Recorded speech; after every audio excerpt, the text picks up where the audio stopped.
Hey guys, what's up? Spectre here. And late last week, CD Projekt gave us another look at Cyberpunk 2077 in their latest Night City Wire.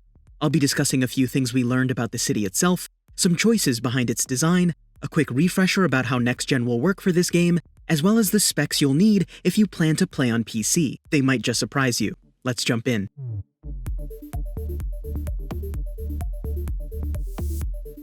In our latest look at Cyberpunk, we were treated to a tour of Night City, giving us a much more well-rounded look at not only life in the megacity itself, but a peek at some of its media personalities as well. This brief glimpse gives us a look at the design diversity in cyberware, NPC design, as well as fashion. And it's impressive, especially when you think back to the original 50-minute gameplay video where that was sorely lacking. That diversity doesn't stop there, as the city itself is mapped out and designed to a painstaking degree. According to Miles Toast, CD Projekt's senior level designer, the team began with the basic idea of building a coastal city, building the infrastructure it would need such as ports for shipping and trade, industrial zones, and trade hubs, before breaking even those building blocks down into various districts and neighborhoods.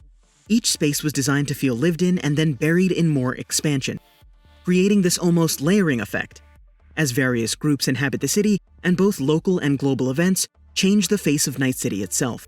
Using this densely packed and highly detailed design approach, CD Projekt is aiming to create organic spaces that intersect and connect in ways that players will become more and more familiar with as they play, learn shortcuts, and even memorize all of the individually named streets. But even as you familiarize yourself with Night City, there's sure to be surprises around every corner. At least that's what devs hope. While I don't want to linger on the gang content, as I found it extremely disappointing on multiple levels, CD Projekt confirmed that you can't join one in-game yourself.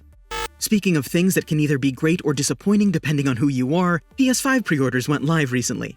And with that, we've taken another big step towards next-gen.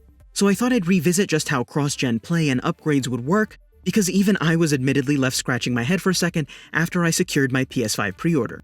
Did you get yours, by the way? Let me know below. If you do happen to find yourself with a next-gen console at or around launch, you'll be happy to know, or be reminded, of the fact that those who purchase the game for Xbox One will be able to play on Series X through smart delivery free of charge. Sony fans can rejoice as well, as your PS4 copy will work on PS5 just as easily. However, and this is important, these will be simple ports for the most part, not some next-gen upgrade with added features. That will come later on. Don't worry, it'll be free as well for those who already own the game, as CD Projekt has stated before that fans shouldn't have to pay twice. So go out and purchase your copy for the current gen, and you'll be set for next gen as well. Just make sure to adjust those plans if you're jumping ship to a rival console. And for those of you who are too good for console, CD Projekt has finally shared the game's minimum and recommended specs.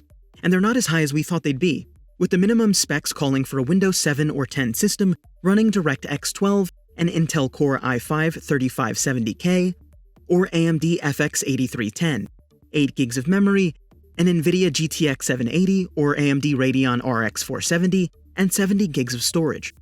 And the recommended specs requiring an Intel Core i7-4790 or AMD Ryzen 3 3200G, 12 gigs of memory, a GTX 1060 or Radeon R9 Fury, and 70 gigs of SSD storage. Even those of you who haven't upgraded the old gaming rig in some time should be able to play at 1080p. Without too many frills, of course. While a 20 or even 30 series card could get you all those rays and reflections. But that's it for this Cyberpunk news update. If you haven't, check out some of my recent lore dives into netrunning or even the car scene in Night City.